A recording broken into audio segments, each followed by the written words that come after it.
இப்போது புதிய அறிமுகம் ஆச்சி ஹோட்டல் சாம்பார் 50 கிராம் ரூபாய் 20 மட்டுமே. ஹாலிடேஸ்னாலே அது நம்ம ஜிடி ஹாலிடேஸ் தான். GT holidays, South India's #1 travel brand. You know you are special when you're with GT Holidays.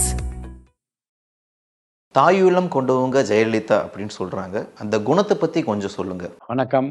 புரட்சி தலைவி அம்மா அவர்களை நான் முதலில் சந்தித்த போது அவர்களுக்கு இருந்த ஆங்கில புலமையை பற்றியும், அவர்கள் ஒருவரை சந்திப்பதற்கு முன்பாகவே அவரை பற்றி நிறைய விஷயங்களை சேகரித்து வைத்துக் கொண்டு பேசுகிற போதே அவற்றை சொல்லுவதன் மூலமாக பேச வந்தவரை திக்குமுக்காடு வைக்கிற அந்த நிகழ்வும் என் மனதை தொட்டது. குறிப்பாக என் மீது அவர்கள் அளவற்ற பாசத்தையும் அளவற்ற மரியாதையும் வைத்திருந்தார்கள். இடைப்பட்ட காலத்தில் அனைத்திந்திய அண்ணா திராவிட முன்னேற்ற கழக இயக்கத்தில் நான் இல்லாதிருக்கிற சூழ்நிலை ஏற்பட்ட நேரத்திலும் அவர்கள் என் மீது வைத்திருந்த நம்பிக்கையை பற்றி பின்னாடி நான் கேள்விப்பட்டு மனம் வருந்தினேன். காரணம், ஏறத்தாழ 18 ஆண்டுகள் இந்த இயக்கத்திலே நான் இல்லாதிருக்கிற, சேர விரும்பாதிருக்கிற நிலைமைகள் உருவானது. ஆனால் நான் சேர்ந்த அன்று புரட்சி தலைவி அம்மா அவர்கள் தன் உதவியாளரிடம் இவரை தெரியுமா என்று கேட்க, அவர் கேள்விப்பட்டிருக்கிறேன், ஆனால் பழகியது இல்லை என்று சொல்லியிருக்கிறார். புரட்சி தலைவி அம்மா அவர்கள் சொன்ன அந்த வார்த்தை என் நெஞ்சத்தை விட்டு நீங்காதிருக்கிறது. இவர் எங்கோ இருந்திருக்க வேண்டியவரப்பா, என்னமோ காலம் அவரை தள்ளி வைத்து விட்டது என்று என்னை பற்றி சிலாகித்து சொல்லியிருக்கிறார்கள். புரட்சி தலைவி அம்மா அவர்களோடு நான் மிக நெருக்கமாக இருந்தேன் என்று சொல்வதற்கு பல உதாரணங்களை சொல்ல முடியும். இந்த 8வது நினைவு தினம் வந்துவிட்டது. நாட்கள் எப்படி வேகமாக ஓடிக்கொண்டிருக்கிறது என்பதை நான் பார்க்கிறேன். ரொம்ப மனது கஷ்டமாக இருக்கிறது. ஒரு முறை சட்டமன்றத்தில் நான் பேசுகிற போது சொன்னேன், அம்மா, நீங்கள் சாதாரண மனிதனாக பிறந்தீர்கள், மாமனிதராக வளர்ந்து கொண்டிருக்கிறீர்கள், உங்களை ஒரு மகாத்மாவாக மக்கள் பார்க்க விரும்புகின்றார்கள் என்று நான் சட்டசபையிலே பேசினேன். அந்த வார்த்தைக்கு என்ன அர்த்தம் என்றால், அவர் புரட்சி தலைவரை போல மற்ற தலைவர்களைப் போல எல்லா நற்குணங்கள் நிரம்ப பெற்றவராக இருந்தும் இன்னமும் கூட மக்களுடைய ஆழ்ந்த மனதில் அவரை பற்றி ஒரு உயர்வான எண்ணம் வருவதற்கான தடைகள் இருக்கிறதே என்று நான் வருத்தப்பட்டது உண்டு. தடைக்கு யார் காரணம் என்றெல்லாம் பற்றி நான் பேச விரும்பவில்லை. ஆனால் புரட்சி தலைவி அம்மா அவர்கள் எய்த வேண்டிய இந்த இலக்கை நோக்கி போவதற்கு பல தடைகள் இருந்தது. மகாத்மாவாக உங்களை மக்கள் பார்க்க வேண்டும் என்று நான் சொன்னேன் என்றால், அதற்குரிய எல்லா தகுதிகளையும் நற்குணங்களையும் பெற்றிருந்தாலும் கூட அவர்களால் அந்த எல்லையை எட்ட முடியவில்லை என்று நான் இன்றைக்கும் வருத்தப்படுகிறேன். எதிர்பாராத மறைவு இந்த இயக்கத்திற்கு மாபெரும் இழப்பு. ஆனாலும் கூட அம்மா அவர்கள் சட்டமன்றத்திலே ஒரு முறை பேசுகிற போது, ஒரு 100 ஆண்டு காலம் ஆனாலும் இந்த ஆட்சியை யாரும் அசைக்க முடியாது என்று பேசிய அந்த நினைவுகளின் நெஞ்சத்திலே நீங்காதிருக்கிறது. ஏனென்றால் இந்த ஆட்சி, இந்த கட்சி புரட்சி தலைவருடையது. புரட்சி தலைவர் மறைவுக்கு பிறகு இந்த இயக்கம் சிதைந்து சின்னாபின்னமாகி உடைந்து உருக்குலைந்து போய்விடும் என்று எல்லோரும் நினைத்த நேரத்தில் அதை கட்டி காத்த பெருமைக்குரியவர் புரட்சி தலைவர் அம்மா மட்டும்தான். அதில் நிறைய தியாகங்களை செய்தார்கள். சொத்தை விற்றார்கள், நகையை விற்றார்கள், வீட்டை அடமானம் வைத்தார்கள். எல்லா நிலைகளிலும் இந்த இயக்கத்தை காப்பாற்றுவதற்காக அவள் செய்த தியாகங்களை நாம் நன்றியோடு அனைத்து இந்திய அண்ணா திராவிட முன்னேற்ற கழக தொண்டர்கள் ஒவ்வொருவரும் நினைத்து பார்க்க வேண்டிய நாளாக இதை நான் கருதுகின்றேன். அவர் இருந்தார், மறைந்தார். ஆனால் அவர் விட்டு சென்ற லட்சியங்கள் இருக்கிறது. அண்ணாவின் கொள்கை கோட்பாடுகளை எப்படி புரட்சி தலைவர் எம்ஜிஆர் கட்டி காப்பாற்றினாரோ அதே போன்று காப்பாற்ற வேண்டிய பொறுப்பும் கடமையும் அவருக்கு இருந்ததை அவர் உணர்ந்தார், அதை செய்து காட்டினார். இப்போதும் நம்முடைய கடமை, இந்த இயக்கம் ஒன்றுபட வேண்டும், அனைவரும் நிலைத்த பணிகளை செய்வதில் ஆர்வம் காட்ட வேண்டும். அதுதான் புரட்சி தலைவி அம்மாவுக்கு நாம் செலுத்துகிற உறுதியான அஞ்சலி என்று நான் கருதுகின்றேன். புரட்சி தலைவி அம்மா அவர்கள் பாராளுமன்ற தேர்தலில் தனித்து நின்றார்கள் ஒரு முறை. உங்களுக்கெல்லாம் தெரியும். தமிழ்நாடே என்ன நடக்கப் போகிறது என்று ஆர்வமோடு கூட்டணி இல்லாமல் தனியாக நின்று அனைத்து இந்திய அண்ணா திராவிட முன்னேற்ற கழகம் வெற்றி பெற்று விட முடியுமா என்று அரசியல் வல்லுநர்கள் எல்லாம் நினைத்த நேரத்தில் ஒரே வார்த்தையின் மூலமாக இந்திய நாட்டிலே ஒரு மாபெரும் வெற்றியை ஈட்டி காட்டியவர் புரட்சி தலைவி அம்மா அவர்கள். லேடியா இந்த மோடியா என்று கேட்டார்கள். அந்த ஒரு வார்த்தை அன்றைக்கு தமிழ்நாடு முதல் எதிரொலித்து மிகப்பெரிய வாக்குகளை பெற்று நாடாளுமன்ற தேர்தலில் வெற்றி பெற்றாரே, அது என்னை வியக்க வைத்தது. தமிழ்நாட்டில் முதலில் மக்களை பற்றி கவலைப்படுகிற ஒரு தலைவராக இருந்தார்.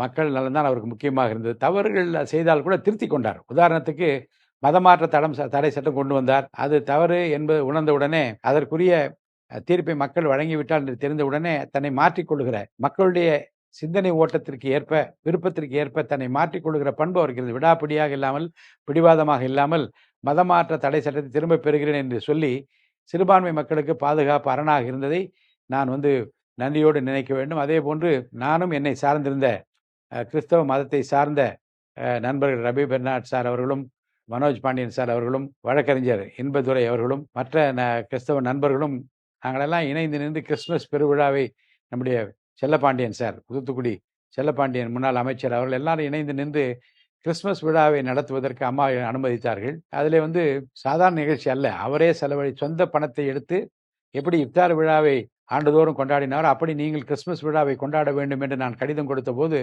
உடனடியாக இந்த குழுவை நியமித்து மிக சிறப்பான ஏற்பாடுகளை அவரே முன்னின்று நடத்தியது நிச்சயமாக என் மனதை விட்டு என்றும் அகலாது. அதேபோன்று கிறிஸ்தவர்களுக்கென்று புனித பயணம், ஹஜ் பயணம் செல்வதற்கு இஸ்லாமியர்களுக்கு உதவுவது போல, புனித பயணம் செல்வதற்கு கிறிஸ்தவர்களுக்கு ஆண்டுதோறும் ஒரு 500 பேருக்கு நீங்கள் உதவ வேண்டும் என்று கேட்டவுடன் உடனடியாக அந்த கோரிக்கையை ஏற்று 500 பேருக்கு ஆண்டுதோறும் புனித பயணம் செல்வதற்கு அவர்கள் நிதியை ஒதுக்கினார்கள். இந்திய நாட்டில் யாரும் செய்யாத ஒரு திட்டத்தை புரட்சித்தலை அம்மா தான் நிறைவேற்றி காட்டினார். ஆக எந்த மதமாக இருந்தாலும் கோரிக்கை சரி என்று மனதிற்கு பட்டால் தயங்காமல் செய்யக்கூடிய ஆற்றல் மிக்க தலைவராக நான் அவரை பார்த்தேன். பெண்களுக்கு நிறைய, உங்களுக்கு எல்லாம் நன்றாக தெரியும், நம்முடைய மேயராக இருந்த அண்ணன் சைதை துரைசாமி அவர்கள் மேயராக இருந்த காலத்திலே தான் அம்மா உணவகத்தை திறந்தார்கள். அதிலே எவ்வளவு ஏழை எளிய மக்கள், தாய்மார்கள் பயன்பெற்ற என்பதை நீங்கள் நன்றாக அறிவீர்கள். அதே போன்று 16 பரிசு பொருளை கொடுத்து, குழந்தை பிறந்தவுடன் 16 பரிசு பொருளை இந்தியாவில் யாரும் செய்யாத ஒரு திட்டமாக எல்லா குழந்தைகளுக்கும் அண்ணன் மக்கள் நல்வாழ்வுத்துறை அமைச்சர் விஜயபாஸ்கர் அவர்கள் இருந்தபோது ஆஸ்பத்திரி தோறும் விரைந்து சென்று கொடுத்த அந்த நிகழ்வுகள் ஏழை தாய்மாருடைய உள்ளத்தை தொட்டது என்று நான் கருதுகின்றேன். அதாவது புரட்சித்தலை அம்மா அவர்கள் பெண்களுக்கு என்ன செய்தார் என்று கேட்டீர்கள், மாட்டுக்கு என்ன செய்தார் என்று உங்களுக்கு ஒரு கருத்து சொல்கிறேன். ஒரு முறை நாங்களெல்லாம் தலைமை கழகத்தில் 85ஆம் ஆண்டு புரட்சித் தலைவர் எம்ஜிஆர் இளைஞர் அணியினுடைய செயலாளராக, கழகத்தினுடைய செயலாளராக, அதுக்கு மாநில செயலாளர் என்று சொல்வார்கள். ஆனால் கழகம் எங்கெங்கு வியாபித்திருக்கிறதோ அந்த எல்லா இடத்துக்கும் ஒரு செயலாளர் என்று புரட்சித் தலைவரால் நான் நியமிக்கப்பட்டேன். ஆனால் தலைமை கழகத்துக்கு சரியாக 11 மணிக்கெல்லாம் சென்று விடுவேன். எல்லா விசிட்டர்ஸையும் பார்ப்பது, அங்கே இருக்கிற பணிகளை ஒழுங்குபடுத்துவது என்று நான் இருந்த நேரத்தில் ஒரு முறை வெளியிலே கூச்சல் குழப்பம் ஏற்பட்டது. நான் வெளியிலே பார்த்தால் ஒரு மாட்டு வண்டிக்காரன் வந்து கொண்டிருக்கிறான். என்ன என்று நான் கேட்டேன். இந்த மாட்டு வண்டிக்காரன் அந்த மாடை அடித்து ஓட்ட அந்த மாடு நுரை தள்ளிக்கொண்டே தள்ளாடி வந்ததை புரட்சித்த அம்மா அவர்கள் பார்த்து காரை நிறுத்தி, ஏன் இப்படி மாட்டை அடிக்கிறாய் என்று கேட்டு வண்டியை நிறுத்த சொல்லிவிட்டு காரை விட்டு இறங்கி அந்த வண்டிக்காரனை அழைத்து, காலையில் என்ன சாப்பாடு கொடுத்தாய் என்று கேட்டு, அதற்கு இப்படி அடித்து வாயிலை நுரை தள்ளுகிற அளவிற்கு ஏன் செய்கிறாய் என்று கேட்டு, உடனே தன்னுடைய பர்ஸை திறந்து பணத்தை எடுத்து கொடுத்து ஓரமாக நின்று அது ஓய்வெடுக்க வைத்து அதற்குரிய உணவை கொடுத்து விட்டு அப்புறம் அழைத்து கொண்டு போ என்று சொன்ன அந்த நிகழ்வை நான் மறக்க முடியாது. ஏனென்றால் சாலையிலே வருகிற மனிதர்களை பார்த்து, சாலையிலே போகிற மனிதன் செருப்பு போடாமல் இருக்கிறார் என்று பார்த்து புரட்சித் தலைவர் செருப்பு கொடுக்கிற திட்டத்தை கொண்டு வந்தார். ரிக்ஷாக்காரர்கள் மழையிலே நனைந்து கொண்டு போகிறார் என்று காரிலே போகிற போது ரிக்ஷாக்காரர்கள் மழையிலே நனைகிறார் என்று பார்த்து உடனே அவர்களுக்கு அன்றே தீர்மானம் எடுத்து சென்னையில் இருக்க எல்லா ரிக்ஷாக்காரர்களுக்கும் மழை கோட்டு கொடுத்த புண்ணியவான் புரட்சித் தலைவர் இன்றைக்கும் ரிக்ஷாக்காரர் பெருமையோடு பேசுகிற வள்ளலாக புரட்சித் தலைவர் இருந்ததை போல அம்மா அவர்கள் காரிலே போகிறவர் தலைமை கழகத்துக்கு நேராக கட்சி வேலைக்கு வந்திருக்கலாம். ஆனால் மாடு அடிபடுகிறதே என்று பார்த்து, மாடு வாயிலை நுரை சொல்லுகிறதே என்று பார்த்து அந்த மாட்டுக்கும் இறங்கி அந்த வண்டிக்காரனை திட்டி உணவளிக்க வேண்டும் என்று வற்புறுத்தி பணமும் கொடுத்து விட்டு வந்த அந்த நிகழ்வு என் நெஞ்சை தொட்டது. அனைத்து இந்திய அண்ணா திராவிட முன்னேற்ற கழக தொண்டர்கள் மீது அளவற்ற பாசத்தை அவர் வைத்திருந்தார். அவருடைய கவனத்துக்கு கொண்டு செல்லப்பட்ட விஷயங்களில் அவர் சரியான முடிவு எடுக்கப்பட்டது. அவருடைய கவனத்துக்கு வராமலே பல பேர் துயரப்படுகிற, துன்பப்படுகிற, சிரமப்படுகிற நிலைமைகள் எல்லாம் கூட இந்த கட்சியில் ஏற்பட்டது. ஆனால் தன் கவனத்திற்கு கொண்டு வரப்பட்ட எல்லா விஷயங்களிலும் கட்சிக்காரர்களை கருணையோடு அணுகிய ஒரு ஒப்பற்ற தலைவராக புரட்சித் தலைவர் அம்மா அவர்களை நான் பார்க்கிறேன். நன்றி, வணக்கம்.